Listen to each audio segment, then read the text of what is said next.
আসসালামু আলাইকুম দর্শক মণ্ডলী, স্বাগত জানাচ্ছি মেডিভয়েস থেকে। দর্শক, সাম্প্রতিক সময়ে গণমাধ্যমে খবরে এসছে কুকুর বিড়াল কামড়ানোর পরে র্যাবিস ভ্যাকসিন নেওয়া সত্ত্বেও কয়েকজন মানুষ মারা গেছে। বিশেষত গাইবান্ধায় 5 জনের মৃত্যুর খবর পাওয়া গেছে।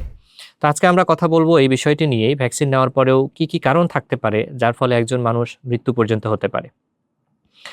দর্শক, র্যাবিস ভ্যাকসিন সম্পর্কে বলা হয় এই ভ্যাকসিনটা হচ্ছে সবথেকে কার্যকরী একটি ভ্যাকসিন। ভ্যাকসিন নেওয়ার ফলে মৃত্যুর হার সাধারণত খুবই কম হওয়ার কথা, কিন্তু তারপরেও কখনো কখনো এই ধরনের অনাকাঙ্ক্ষিত ঘটনা ঘটতে পারে। তো এই ঘটনার পেছনে কি কি কারণ হতে পারে? আপনাকে মনে রাখতে হবে, কোথাও কুকুর বিড়াল কামড় দিলে ক্ষত স্থানটি সবার শুরুতে 15 মিনিট ধরে ধুয়ে ফেলতে হয়। এটা আমরা বলি সাবান পানি দিয়ে ধুতে হয়। সাধারণত কাপড় খাঁচা সাবান, এই সাবানের কথা বলা হয়, অথবা ডিটারজেন্ট দিয়ে ধুতে হবে প্রায় 15 মিনিট ধরে। WHO বলছে 15 মিনিট ধরে ধুতে হবে। তো যদি কেউ এই সময়টার মধ্যে এই ক্ষত পরিষ্কার করতে ভুল করে ফেলে, অথবা না করে, অথবা শুধু পানি দিয়ে পরিষ্কার করে, অথবা পর্যাপ্ত সময় না করে, তাহলেও কিন্তু এটি মৃত্যুকে ত্বরান্বিত করতে পারে। 2 নম্বর কারণ হতে পারে যদি ভ্যাকসিন নিতে খুব দেরি হয়। ভ্যাকসিন যদি নিয়েছে কিন্তু অনেক বেশি দেরিতে নিয়েছে, সেক্ষেত্রেও কিন্তু জীবাণু মস্তিষ্ক পর্যন্ত পৌঁছে যেতে পারে। র্যাবিসের জীবাণু মস্তিষ্কে পৌঁছে মস্তিষ্ককে আক্রান্ত করে, এবং এই কারণেই কিন্তু মানুষের মৃত্যু বেশি হয়। ফলত দেখা যাচ্ছে যে কোথাও আঁচড় বা কামড় যদি মস্তিষ্ক থেকে খুব নিকটবর্তী কোথাও হয়, তাহলে কিন্তু তার মৃত্যুর হার খুব বেশি, এবং আমরা সেক্ষেত্রে অল্প সময় পাবো ভ্যাকসিন দেওয়ার জন্য। ধরুন কারো ফেসে কামড় দিয়েছে, অর্থাৎ মুখের দিকে, নাকে, গালে, এর কাছাকাছি কোথাও কামড় দিয়েছে, তাহলে সেখান থেকে মস্তিষ্ক পর্যন্ত খুব সামান্য দূরত্ব। তো এই ক্ষেত্রে যদি ভ্যাকসিন নেওয়াতে দেরি হয়ে যায়, তাহলেও কিন্তু ভ্যাকসিন দেওয়া সত্ত্বেও কেউ মারা যেতে পারে। এবং গণমাধ্যমের খবরে দেখা গেছে যারা মারা গিয়েছেন তাদের বেশিরভাগ কিন্তু মুখে কামড় দিয়েছে, অর্থাৎ নাকের উপরে, ব্রেনের খুব কাছাকাছি।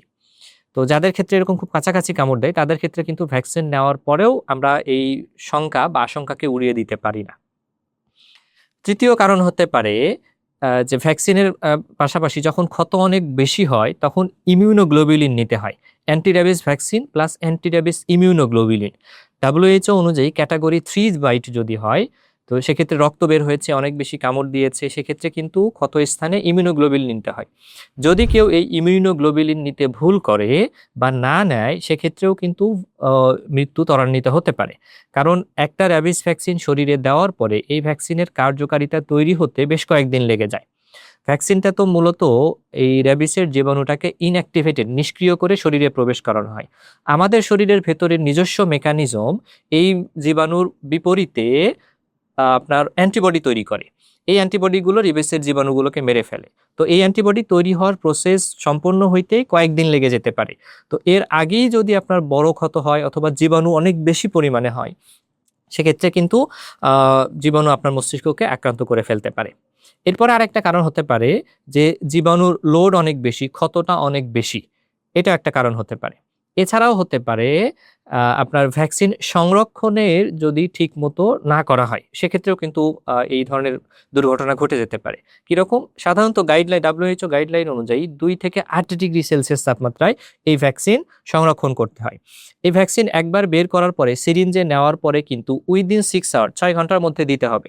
এখন যদি কেউ এইটা করতে ভুলে যায়, তখন কি করতে হবে? এই যে 6 ঘন্টা গেল, এই 6 ঘন্টা কিন্তু ফ্রিজের মধ্যে ওটাও 2 থেকে 6 ডিগ্রিতে সংরক্ষণ, 2 থেকে 8 ডিগ্রিতে সংরক্ষণ করতে হবে। যদি কেউ এই তাপমাত্রায় সংরক্ষণ করতে সম্ভব না হয়, যদি না করে, সেক্ষেত্রে কিন্তু ভ্যাকসিনের কার্যকারিতা নষ্ট হয়ে যায়। তখনও কিন্তু মৃত্যু ত্বরান্বিত হতে পারে। আবার ভ্যাকসিন যদি সেরকম কোয়ালিটি সম্পন্ন না হয়, অর্থাৎ ভালো কোনো ভ্যাকসিন না হয়, ভালো কোনো কোম্পানির না হয়, সেক্ষেত্রেও কিন্তু এরকম দুর্ঘটনার সম্মুখীন আমরা হতে পারি। এবং আরো একটি কারণ যেটা হতে পারে, সেটা হচ্ছে ঠিকমতো যদি অ্যাডমিনিস্ট্রেট করা না হয়, অর্থাৎ ঠিকমতো যদি পুশ করা না হয়। দেখুন, WHO বলছে এরকম সম্ভাবনা থেকেই যায় যদি কখনো ভ্যাকসিনটা খুব ডিপে গিয়ে কোনো একটা স্নায়ুতে সরাসরি ভ্যাকসিন পুশ হয়ে যায়। সাধারণত আমরা চামড়ার নিচে অথবা মাংসপেশির মধ্যে দিয়ে থাকি, কিন্তু কোনো কারণে যদি এই ভ্যাকসিন নার্ভের মধ্যেই ঢুকে যায়, তখন কিন্তু এই সমস্যাগুলো বা এই সংখ্যাটা ত্বরান্বিত হবে। ভ্যাকসিন সঠিক কাজ করার বদলে তখন বিপরীত ফলাফল দেখানো শুরু করবে। এই হচ্ছে মোটামুটি কারণ, যেই কারণগুলোর ফলে আপনার ভ্যাকসিন নেওয়ার ফলেও রোগীর মৃত্যু হতে পারে বা দুর্ঘটনা হতে পারে।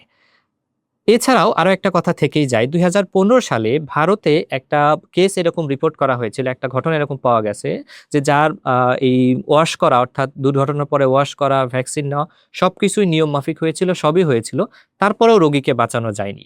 এটার কারণ এখনো অজানা। সো এরকম কিছু কিছু ক্ষেত্রে হতেই পারে যে সমস্ত প্রক্রিয়া ফলাফল সম্পন্ন করার পরেও ভ্যাকসিন ফেইলড হতে পারে, ভ্যাকসিন কার্যকর না হতে পারে, শরীরের ইন্টারনাল অনেক ফ্যাক্ট থাকতে পারে। তো এটা খুবই রেয়ার, সাধারণত হয় না। সেক্ষেত্রে কেউই আসলে বলতে পারে না যে কি ঘটনা ঘটেছে। তবে সাধারণত র্যাবিস ভ্যাকসিন অত্যন্ত কার্যকর একটি ভ্যাকসিন। তাই কুকুর বিড়াল কামড়ালে দেরি না করে যত দ্রুত সম্ভব ক্ষত স্থান সাথে সাথেই পরিষ্কার করে যত দ্রুত সম্ভব হাসপাতালে যাবেন এবং চিকিৎসা নেবেন।